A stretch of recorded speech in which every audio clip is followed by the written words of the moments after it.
জিনিসের জিম্মা আমাকে দেও। নবীজি বলছেন আমি জান্নাতের জিম্মা নেব। সুবহানাল্লাহ। তার মানে একটি জিনিসের গ্যারান্টি আমাকে দেও, আমি জান্নাতের গ্যারান্টি দিব। কি জিনিস? এইটা মুখ। পৃথিবীর জমিনে যা যত কিছু হয় এর দ্বারা। 2 নম্বর শর্ত, মিথ্যা যে বলবে না। 3 নম্বর শর্ত হলো যিনি জীবনে কোনো বেগানা মেয়েকে গুনার নজরে দেখে নাই।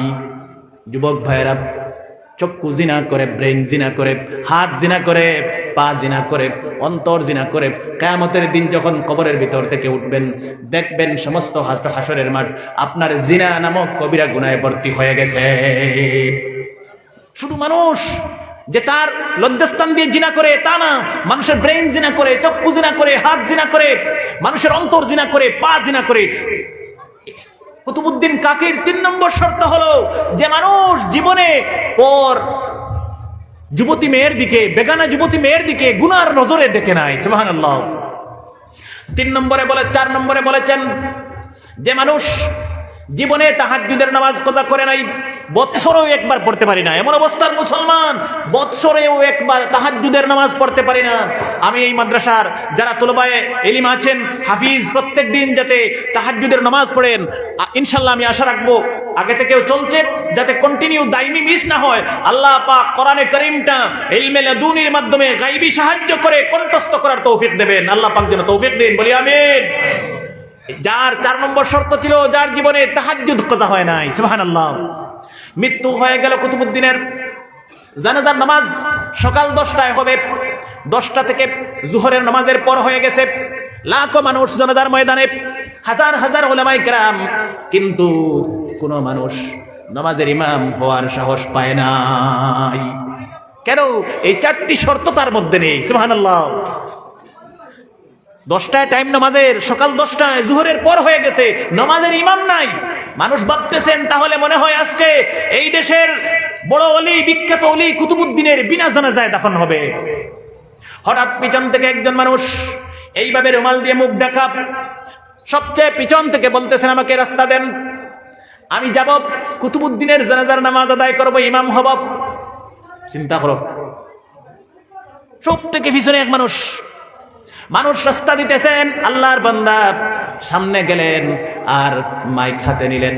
মাইক হাতে নিয়ে বলতেন, আমি উপস্থিত জনতাকে উদ্দেশ্য করে বলছি, আমার সিনায় হাত দিয়ে বলছি, জীবনে আমার আসরের সুন্নত নামাজ পড়া হয় নাই।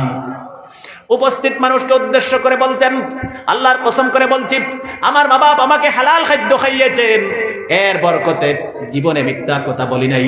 আমার মা বাপ হালাল খাদ্য খাইয়েছেন, এর জন্য, এর বরকতে জীবনে চক্ষু দিয়ে গুনাহ করি নাই। 4 নম্বরে বলতেন, আল্লাহর কসম করে বলছি, মাইক হাতে নিয়ে বলছেন, জীবনে আমার তাহাজ্জুদের নামাজ পড়া হয় নাই। এই বলে কুতুবউদ্দিন বখতিয়ার কাকির মুখ থেকে কাফন সরিয়ে দিলেন। আর কানে কানে যিনি নামাজের ইমামতি করবেন তিনি বলতেছেন, কুতুবউদ্দিনকে দেখে বলছেন, কুতুবউদ্দিন তুমি তো মরে গেলে, কিন্তু আমার আমলগুলি দুনিয়ায় পাশ করে চলে গেলে।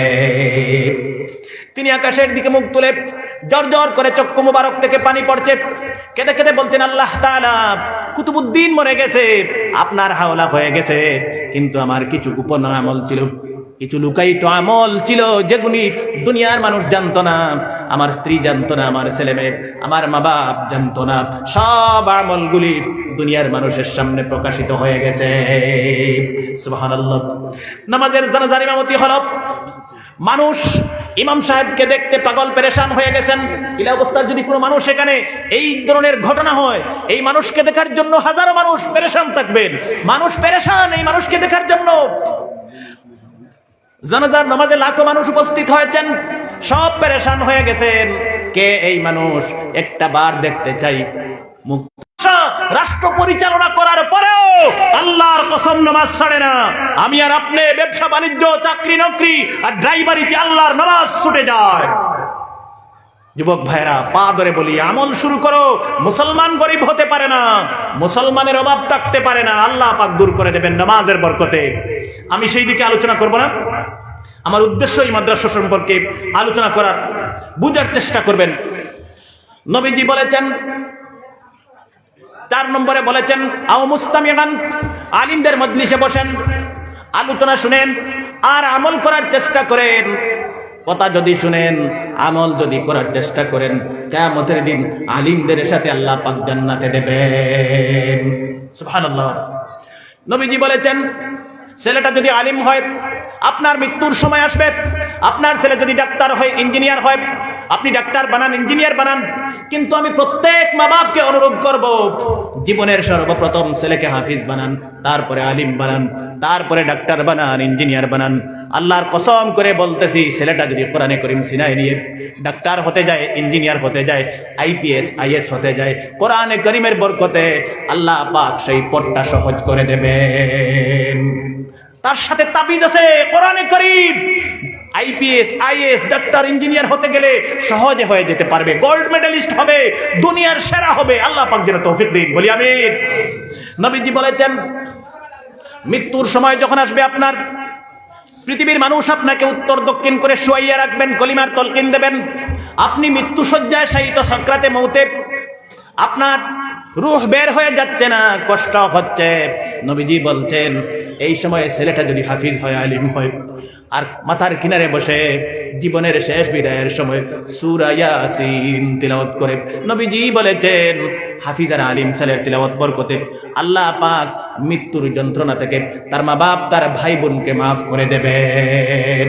সাকরাতে মউতের যে কষ্ট আমি আলোচনা করে বুঝাতে পারবো না, এত কষ্ট। হযরতে আয়েশা সিদ্দিকা রাদিয়াল্লাহু তাআলা আনহা হাদিসে বর্ণনা করতেছেন, আল্লাহর রাসূলের রূহ মুবারক আমার হাতের মধ্যে গিয়েছে, নবীজির ইন্তেকাল হয়েছে আমার উরুতে, অথবা আমাকে হেলান দিয়ে নবীজি শয্যায় শায়িত ছিলেন, এমন অবস্থায় নবীজির মৃত্যু হয়েছে। মৃত্যুর কি যন্ত্রণা আল্লাহর রাসূলের আমি দেখেছি। একজন আল্লাহর সাইয়্যিদুল মুরসালিন, নবীদের নবী হযরতে আয়েশা বলছেন, নবীজির মৃত্যু যন্ত্রণা দেখে, নবীজির কষ্ট দেখে, পেরেশানি দেখে পৃথিবীর কোন মানুষের সাকরাতে মউত দেখলে পরে আমার কষ্ট হতো না। সুবহানাল্লাহ। আল্লাহর রাসূলের এমন অবস্থা ছিল। আমরা মৃত্যু থেকে গাফিল, বেগরো, মনে হচ্ছে যেন রাসূলের চেয়ে বড় হয়ে গিয়েছি, কোনো ভয় নেই দুনিয়ার মানুষের। নবীজি বলছেন এই সময়, মৃত্যুর সময় মানুষ কঠিন বিপদে থাকে। 2 ধরনের বিপদ। এক ধরনের বিপদ হলো সাকরাতে মউতের কষ্ট, মৃত্যুর কষ্ট। আর 2 নম্বর কষ্ট হলো, নবীজি বলছেন মৃত্যুর সময় শয়তানে মরদুদ এসে যায়। শয়তানে মরদুদ আপনার কিনারে আসবে ঈমান লুটে নেওয়ার জন্য। তারও ডিউটি আছে শয়তানের, যে এই সময় আসবে তোমার ঈমান যাতে লুটে নিতে পারে, বলি নাউজুবিল্লাহ। আর আরেকটি কষ্ট, মৃত্যুর কষ্ট। নবীজি বলতেন এই সময় যদি ছেলেটা হাফিজ হয়, আলিম হয়, মাথার কিনারে বসে সূরা ইয়াসিন তিলাওয়াত করে, এই তিলাওয়াতের বরকতে আল্লাহ পাক মৃত্যুর কষ্ট থেকে আসান করে দেবেন। আর নবীজি বলছেন হাফিজ ছেলের বরকতে, তিলাওয়াতের বরকতে, আলিম ছেলের তিলাওয়াতের বরকতে আল্লাহ পাক ঈমানের সহিত মৃত্যু দান করে দিতে পারেন। সুবহানাল্লাহ। মৃত্যু হয়ে গেল, মনে করেন হাফিজের পিতা, আলিমের পিতার মৃত্যু হয়ে গেল। মৃত্যুর পরে গোসল দেওয়া জরুরি, ময়্যিতকে গোসল দিতে হয়। বিশ্বনবী জনাবে মুহাম্মদুর রাসূলুল্লাহ সাল্লাল্লাহু আলাইহি ওয়াসাল্লামের সুন্নাত। বাবা মারা গেলে ছেলে গোসল দেবে, নবীজির সুন্নত। চাচা মারা গেলে বাতিজা গোসল দেবে, নবীজির সুন্নত। ভাই মারা গেলে ভাই গোসল দেবে, নবীজির সুন্নত। এক সুন্নতের উপর যদি আমল করতে পারেন, দুনিয়ায় কোনো আমল না থাকে, কিয়ামতের দিন এই সুন্নতকে নির্ভর করে উম্মতের হকে জান্নাতের ফয়সালা হবে। আর কোনো আমল না থাকে, একটি সুন্নত থাকে, আল্লাহর কসম জাহান্নামে যাবেন না, শেষ পর্যায়ে জান্নাতে চলে যাবেন এই সুন্নতের উপর আমলের বরকতে। মুসলমান ছেলেকে আলিম বানাও, সেই ছেলে গোসল দেবে। হাফিজ বানাও, সেই ছেলে আপনার জীবনের শেষ গোসল দান করবে। সুবহানাল্লাহ। এরপরে আর গোসল দেওয়া হবে না। কাফন পরাবে ছেলে, ছেলেটা যদি আলিম হয়, ছেলেটা যদি হাফিজ হয়, মেয়েটা যদি আলিমা হয়, হাফিজা হয়, তার মাকে গোসল দেবে। মেয়েটা যদি হাফিজা হয়, মেয়েটা যদি আলিমা হয়, তার বোনকে গোসল দেবে, তার শাশুড়িকে গোসল দেবে। বিশ্ব নবীজির সুন্নতের সব পাবে। নবীজি বলেছেন এই মেয়েটা নিজ হাতে কাফন পরাবে, ছেলেটা নিজ হাতে কাফন পরাবে তার পিতামাতাকে, তার ভাই বোন, দাদা দাদি, নানা নানিকে। নবীজি বলেছেন যখন ময়্যিত আপনারা বাড়ি থেকে নিয়ে বের হন, করার কাঁধে নিয়ে যখন ময়্যিত আপনারা বাড়ি থেকে বের হন, নবীজি বলেছেন দুনিয়ার মানুষ 40 কদম দেন, নবীজি বলেছেন 40 কদম দিবেন, এর বরকতে আল্লাহ পাক জীবনের বড় বড় 40টা কবিরা গুনাহ মাফ করে দেবেন। নবীজি বলেছেন কিন্তু ছেলেটা যদি হাফিজ হয়, আলিম হয়, এই হাফিজ ছেলে আলিম ছেলে তার বাবার করার কাঁধে নিয়ে 40 কদম দেবে, এর বরকতে তার বাবার জীবনের সমস্ত কবিরা গুনাহ আল্লাহ পাক মাফ করে দেবেন। সুতরাং ছেলেকে আলিম হাফিজ বানাও, মেয়েকেও বানাও। সুতরাং আমার ভাইয়েরা, আল্লাহর রাসূল বলেছেন এর চেয়ে খুশির আর কি হতে পারে? আপনি মারা গেলেন, আপনার লাশ সামনে, আর ইমাম হবে হাফিজ ছেলে অথবা আলিম ছেলে। জীবনের শেষ নামাজ আপনার ছেলে পড়াবে, আপনার নিজ হাতে ধরে ধরে কবরের ভিতরে রাখবেন। নবীজি বলছেন যখন মাইয়িতের দাফন করা হয়, মাটি দেওয়া হয়, তখন কিছু মানুষ কবরস্থান থেকে চলে যান। মাইয়িতের যখন আমরা মাটি দিলে কমপ্লিট শেষ, পানি উনি দিয়ে আরো কি গাছ গাড়েন শেষ, তখন কিছু মানুষ আমরা যাই গিয়া। নবীজি বলছেন না, কেউ যাবেন না। কি করবেন? নবীজি বলছেন, কিতাবের মধ্যে ফতোয়া স্বামীর মধ্যে লিখতেছেন ওয়াল জুলুসু আলাইহি সাআতিন লিদুআইন ওয়া কিরাআতিন কদরা মা ইউনহারু জাযুরু ওয়া ইকসামু লাহমুহা। কিতাবের মধ্যে লিখতেছেন গোল হয়ে সবাই মানুষ কবরের চতুর্দিকে বসবেন আর যে যা জানেন পড়াশোনা করবেন। নবীজি বলেছেন এই সময় যদি হাফিজ ছেলে আলিম ছেলে তার মা বাবার জন্য জীবনের সর্বপ্রথম কবরে রাখা হয়েছে তার মা বাপকে, নকির আর মুনকির তশরীফ আনবেন। ওই সময় যদি হাত তুলে আল্লাহর দরবারে হাফিজ ছেলে আলিম ছেলে দোয়া করে, আল্লাহ পাক তার মা বাপকে কবরের সওয়ালের জবাব দিবার তৌফিক দিয়ে দেবেন। সুবহানাল্লাহ। নবীজি বলেছেন কবরের পারে আপনারা থাকেন, আপনারা মানুষকে মাটি দিয়ে কবরের পারে থাকেন। নবীজি বলেছেন সেই সময়ের সঙ্গে সঙ্গে নকির আর মুনকির কবরে এসে যান। আমরা মাটি দিয়ে কবরের পারে দাঁড়ানো থাকি, নকির আর মুনকির ভিতরে এসে যান। সুবহানাল্লাহ। সেই জন্য আমার যুবক ভাইয়েরা, নবীজি বলেছেন ছেলে যদি আলিম হয়, যদি আলিমও না হয়, কবরের কিনারে গিয়ে যদি রব্বির হামহুমা কামা রব্বায়ানি সগীরা পড়ে, জেনারেল ছেলে, সাধারণ ছেলে, আলিম না হাফিজ না, 40 বছরের জন্য তার মা বাবার জীবনের গুনাহ আল্লাহ পাক মাফ করে দেবেন। ছেলেটা যদি হাফিজ হয়, আলিম হয়, আর কবরের কিনারে গিয়ে চোখের পানি ছেড়ে ছেড়ে মা বাবার জন্য দোয়া করে, নবীজি বলেছেন সমস্ত জীবনের জন্য আল্লাহ পাক তার মায়ের বাবার কবরকে জান্নাতের টুকরায় পরিণত করে দেবেন।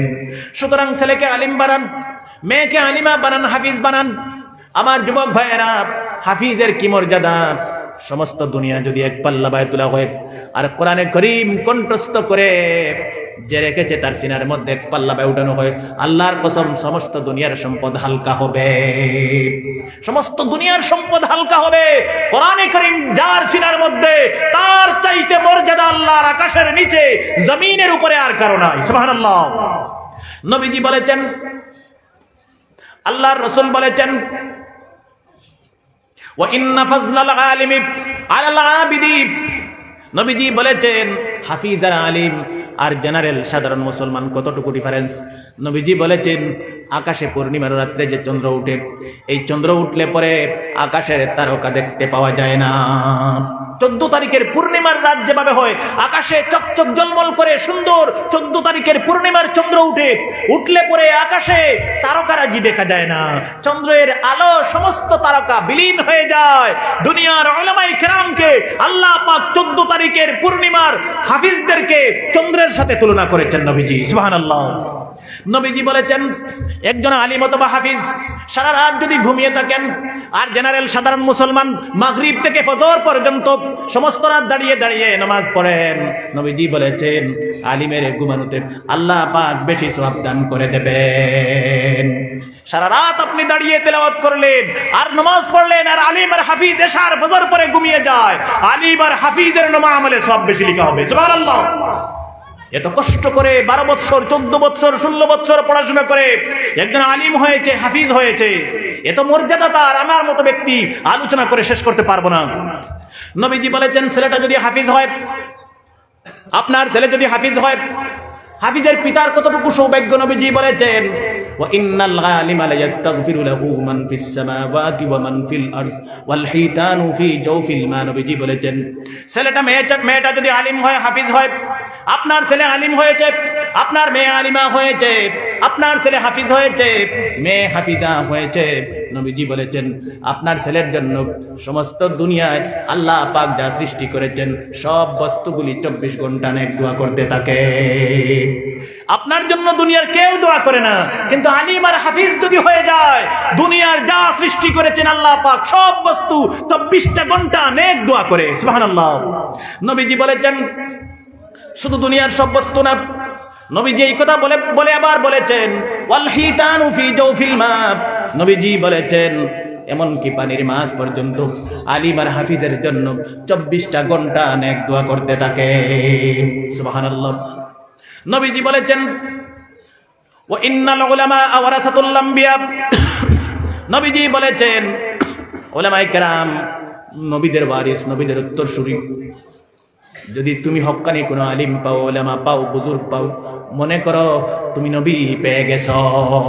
সুবহানাল্লাহ। হক্কানি কোনো আলিম, কোনো বুজুর্গ, উলামা পাও, মনে করো তুমি নবী পেয়ে গেছো। তোমার অন্তরে এমন শান্তি আর ইতমিনান রাখো, কিয়ামতের দিন নবীর সাথে মোলাকাত হবে, দুনিয়ায় হবে। এমন অন্তর নিয়ে যদি আলিমদেরকে হাফিজদেরকে মহব্বত করো আর শ্রদ্ধা করো, নবীর দিদার নসিব হবে। সুবহানাল্লাহ। যেহেতু নবীর উত্তরসূরি দুনিয়ার উলামায়ে কেরাম, নবীর ওয়ারিস, বাবা মারা গেলে সম্পত্তির মালিক, ওয়ারিস মানে মালিক, সম্পত্তির মালিক হয় ছেলে মেয়ে। আর নবী যা সম্পত্তি রেখে গিয়েছেন সব সম্পত্তির মালিক দুনিয়ার উলামায়ে আর হুফাজে কেরাম। সুবহানাল্লাহ। উলামা, হুকামা।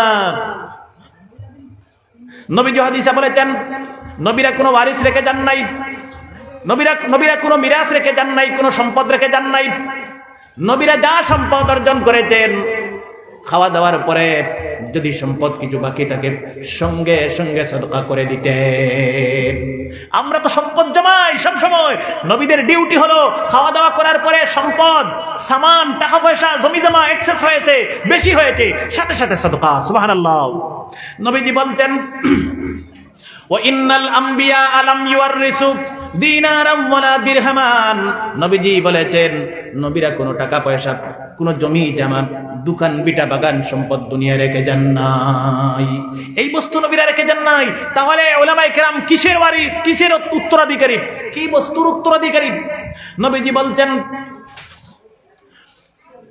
ওয়া ইন্নামা ওয়াররাসুল ইলমা, উলামায়ে কেরাম হলেন আমি যে কিতাব কোরআনে কারীম আর হাদিস দুনিয়ায় রেখে গেছি, ইলম জ্ঞান বিদ্যা দুনিয়ায় রেখে গেছি, এই কোরআন আর হাদিসের উত্তরসূরি দুনিয়ার উলামায়ে কেরাম আর দুনিয়ার হাফিজ। এদেরকে সম্মান করো, নবীকে সম্মান করা হবে। এদেরকে মহব্বত করো, আল্লাহ পাককে মহব্বত করা হবে। আল্লাহ পাক দুনিয়ায় রহমত বরকত দান করে দেবেন। হাফিজের কি মর্যাদা একটি কথা বললে ভালো করে বুঝতে পারবেন। কিতাবের মধ্যে লিখেছেন একটি ঘটনা। আরব দেশ থেকে বিশাল বড় একটি জাহাজ ব্যবসা বাণিজ্যের বিভিন্ন বস্তু, চাউল, ডাল, আলু, কাপড় চোপড় সৌদি আরব থেকে ব্যবসা করার জন্য বিশাল বড় একটি জাহাজ 300 জন মানুষ সহ, অনেক আগের কথা বলছি, হাজার হাজার কোটি টাকার সম্পদ নিয়ে মালদ্বীপ দেশের উদ্দেশ্যে রওনা দিয়েছেন। আরব দেশ থেকে বস্তু নিবেন আর মালদ্বীপ দেশে বিক্রি করবেন। মালদ্বীপ দেশ বর্তমানে 100% মুসলমান। আর যখন সেই বণিকরা জাহাজে মাল সামান নিয়ে মালদ্বীপ দেশে যাচ্ছেন আরব দেশ থেকে, একটিও মুসলমান সেই দেশে নেই। সেই সময়কার ঘটনা, যখন যাচ্ছিলেন ব্যবসা করতে সেই দেশের মানুষ অমুসলমান ছিলেন। বলি সুবহানাল্লাহ। ঘটনা লিখতেছেন সাগরের ঠিক মাঝখানে যাওয়ার পরে 300 জন মানুষ সহ লক্ষ লক্ষ কোটি টাকার সামান সহ সেই জাহাজ পানির মধ্যে ডুবে গেছে। 300 জন মানুষ মারা গেলেন, 299 জন মানুষ মারা গেলেন। শুধু একটি 12 বছরের সুন্দর ফুটফুটে শিশু সন্তান ছেলে, নাম হলো আবুল বারাকাত, সমুদ্রের জাহাজের তক্তা ভেঙে সমুদ্রের উপর বেশে বেশে ঘুরতেছে। এই তক্তার উপর মুমূর্ষ অবস্থায়, অচেতন অবস্থায়, বেহুশ অবস্থায় আল্লাহ পাক তার কুদরত দিয়ে সেই ছেলেকে রক্ষা করে, হেফাজত করে সমুদ্রের পানির মধ্যে ডুবে নাই, সমুদ্রের মাছ খায় নাই, কুমির খায় নাই। আল্লাহ পাক তার কুদরত দিয়ে রক্ষা করে যে দেশে যাবেন, মালদ্বীপ দেশে উদ্দেশ্য করে বের হয়েছেন, সেই মালদ্বীপ দেশের বালুচরের কিনারা লাগিয়ে দিয়েছেন। সুবহানাল্লাহ। সব মানুষ মারা গেলেন। আর এই শিশু সন্তানটাকে, 12 বছরের শিশু, দাড়ি নেই, মুছ নেই, ছোট্ট 12 বছরের, কত বড় হবে, আল্লাহ পাক তার কুদরত দিয়ে সমুদ্রের কিনারা লাগিয়ে দিয়েছেন। যে দেশে যাবেন উদ্দেশ্য করে বের হয়েছিলেন সেই দেশের বালুচরে লাগিয়ে দিয়েছেন। সুবহানাল্লাহ। মালদ্বীপ দেশের বালুচর এলাকার পরে ছেলেটার জ্ঞান ফিরে আসলো। ছেলেটা সমুদ্রের পানি থেকে উঠে বালুচরে হাঁটতে লাগলো। মালদ্বীপ দেশের গ্রাম অঞ্চলে চলে গেল। ফজরের নামাজের পরে চলে গেল। মানুষকে বোঝানোর চেষ্টা করতে, আমি অনেক দিন হয়েছে কোনো বস্তু খাই নাই, আমার সঙ্গী সাথী সবাই সমুদ্রে ডুবে মারা গেছে। কিন্তু মানুষ তার কথা বুঝতেছে না, যেহেতু এই আবুল বারাকাত কথা বলছে আরবি ভাষায়, আর সেই দেশের বালাপ ভাষা হলো থাই ভাষা। মিজু ভাষায় নয় ওয়াজ হলে কেউ বুঝবানি, হ্যাঁ খালি চ্যাং ব্যাং চ্যাং চ্যাং ওটা অন্য। আবুল বারাকাত গিয়ে কথা বলছে আরবি ভাষায়, সেই দেশের মানুষ বুঝতেছেন না, আর তারা রিপ্লাই দেন থাই ভাষায়, সে তাদের কথা বুঝতেছে না। এমন অবস্থা হয়েছে। আবুল বারাকাত সমস্ত দিন ঘোরাঘুরি করে কোন বস্তু খাবার পেলেন না। মাগরিবের সময় নামাজের সময় হলো, এক বুড়ি মহিলার বাড়িতে গেলেন, আর মহিলাকে জোড় হাতে বললেন, মা অনেক দিন হয়েছে কোনো বস্তু খাই নাই, আমার পেটের ভিতরে যেন পানি যায় নাই, এই দেশে আমার আপন বলতে কেউ নেই, আমাকে খাবার আর থাকার ব্যবস্থা করে দেন। বুড়ি মহিলা তার কথা বুঝতে পারলেন, খাবারের ব্যবস্থা করে দিলেন। আবুল বারাকাত ঘুমানোর জন্য চাইলেন, মা বললেন, বুড়ি মহিলা বললেন, না না বাবা, আমার বাড়িতে আমি তোমাকে থাকতে দিতে পারবো না, যেহেতু আমার বাড়িতে কোনো পুরুষ মানুষ নেই, আমার বাড়িতে আমার যুবতী একটি সুন্দরী মেয়ে সন্তান, আমি আর সুন্দরী মেয়ে সন্তান ছাড়া, আমার কন্যা সন্তান ছাড়া এই বাড়িতে আমার আর কোনো পুরুষ মানুষ নেই, তোমাকে টাকা দেওয়া যাবে না। আবুল বারাকাত জোড় হাতে দাঁড়ালেন আর বললেন, মা তুমি আমার মায়ের মতো, আজ থেকে তুমি আমার মা। বুড়ি মহিলার মনটা নরম ছিল, মনটা গলে গেল, আবুল বারাকাতকে বাড়িতে থাকতে দিলেন। পরের দিন সকালে আবুল বারাকাত বলতেন, মা তুমি কি করো? মা বলতেন, মানুষের ঘরে ঘরে গিয়ে কাজ করি, যা পাই মা মেয়ের জীবন চলে যায়, খাস কাম করিয়া যা পাই মা মেয়ের ফেট ভরি যায়। আবুল বারাকাত বলছেন, মা আমি তোমার ছেলে আবুল বারাকাত বলছি, আগামীকাল থেকে তুমি আর কাজে যেতে পারবে না, আমি তোমার ছেলে আবুল বারাকাত কাজে যাব, সমস্ত দিন কাজ করে যে বস্তু পাবো, টাকা পাবো, সেই টাকা দিয়ে মা মেয়ে, আমার বোন, আমার মা আর আমি আবুল বারাকাতের জীবন চলে যাবে। মাকে কাজে যেতে দেন নাই আবুল বারাকাত, প্রতিদিন নিজে কাজ করতে চলে যান। দিনের বেলা মাগরিবের নামাজ রাস্তায় কখনো পড়তেন, কখনো বাড়িতে এসে পড়তেন। যে দেশে আবুল বারাকাত গেছেন, সেই দেশে আবুল বারাকাত পরে একটিও মুসলমান নেই, সব অন্য ধর্মের মানুষ। পরিবারের মা জানে না আবুল বারাকাত মুসলমান, মা জানে না আবুল বারাকাত কোরআনে কারীমের হাফিজ ছেলে, বোন জানে না আবুল বারাকাত মুসলমান, বোন জানে না আবুল বারাকাত কোরআনে কারীমের হাফিজ ছেলে। আল্লাহর বান্দার ছোট্ট আবুল বারাকাতের সিনায় আল্লাহ পাকের কোরআনে কারীম কণ্ঠস্থ, কেউ জানে না। এদেশের মুসলমান নেই, সে শুধু একমাত্র মুসলমান মালদ্বীপ দেশের মধ্যে। সুবহানাল্লাহ। প্রতিদিন সন্ধ্যার আগে বাড়িতে আসেন, একদিন আসতে দেরি হলো, সন্ধ্যার পরে রাস্তায় মাগরিবের নামাজ পড়ে বাড়িতে আসলেন। আসার পরে দেখতে পেলেন তার বাড়িতে লাখ লাখ মানুষ উপস্থিত হয়েছেন, হাজার হাজার লাখ লাখ মানুষ, সমস্ত দেশের মানুষ এসে গেছেন। আর মা আর মেয়ে আবুল বারাকাত যে মহিলাকে মা বানিয়েছে, যে বোনকে বোন বানিয়েছে, এই মা আর বোন একে অপরের গলায় ধরে জুড়ে জুড়ে কান্নাকাটি করতেছেন। আবুল বারাকাত এসে দেখছে যে হাজার হাজার মানুষ তার বাড়িতে উপস্থিত, আর মা আর বোন একে অপরের গলায় ধরে জুড়ে জুড়ে কাঁদতেছেন। সুবহানাল্লাহ। আবুল বারাকাত অবাক হয়ে দেখলেন পাশে একজন বুড়া মানুষ ছিলেন। আবুল বারাকাত বলছেন, বাবা আমি কিছুই বুঝতে পারলাম না, আমার মা বোন কান্দে কেন একে অপরের গলায় ধরে? বৃদ্ধ লোক বলছেন, বাবা তুমি জানো না, তুমি অন্য দেশ থেকে এসেছো, আমাদের দেশ হলো দ্বীপ দেশ, চতুর্দিকে সাগর মহাসাগর। যে দেশের চতুর্দিকে সাগর মহাসাগর সেই দেশকে দ্বীপ দেশ বলা হয়। যেমন শ্রীলঙ্কা, যেমন লাক্ষাদ্বীপ, আর যেমন মালদ্বীপ, যে দেশের কথা বলছি আমি, আর অনেক দেশ আছে। যে দেশের দ্বীপ দেশ কাকে বলে? যে দেশের চতুর্দিকে সাগর মহাসাগর, শুধু জল আর জল, সেই দেশকে দ্বীপ দেশ বলা হয়।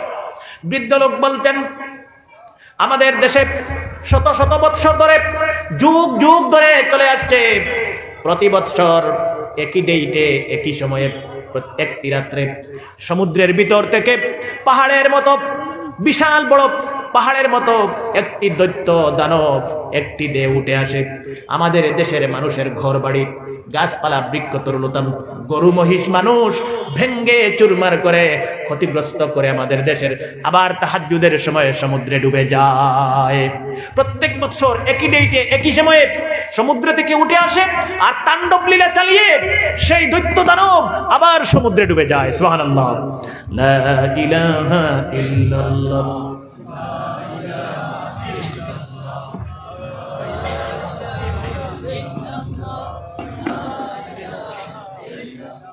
বৃদ্ধ লোক বলছেন, আবুল বারাকাত শুনছেন,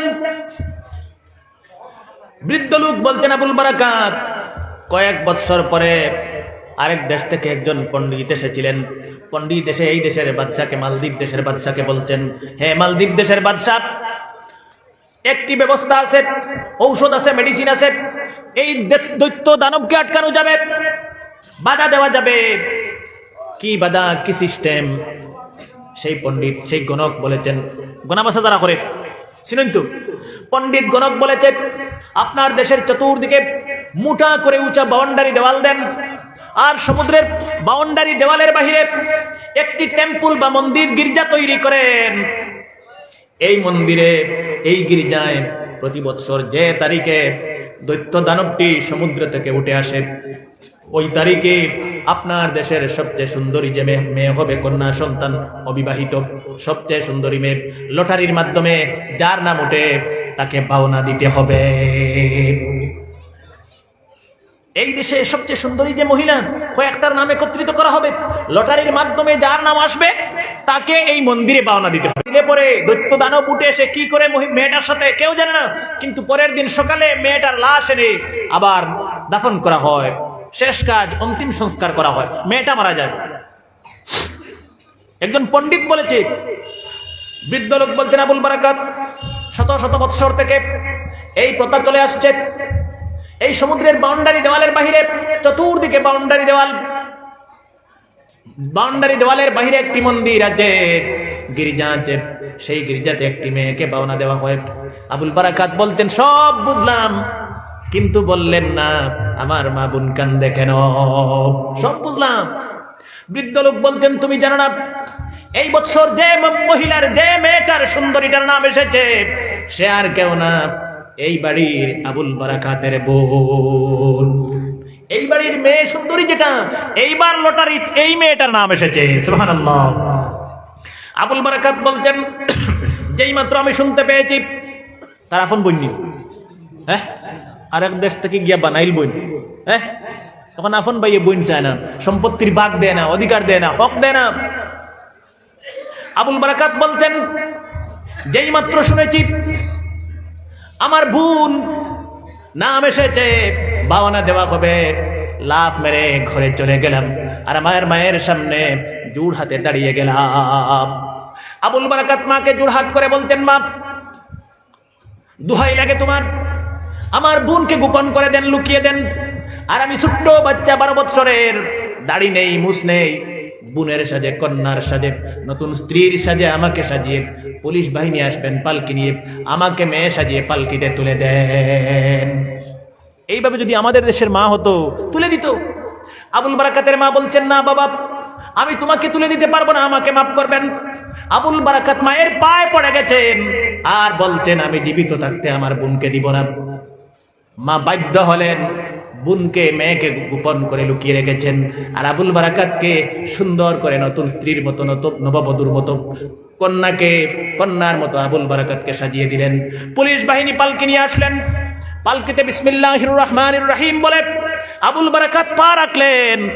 সন্ধ্যার সঙ্গে সঙ্গে, মাগরিবের নামাজের সঙ্গে সঙ্গে সমুদ্রের বাউন্ডারি দেওয়ালের বাহিরে মন্দিরে পুলিশ বাহিনী আবুল বারাকাতকে রেখে তাড়াতাড়ি চলে গেলেন।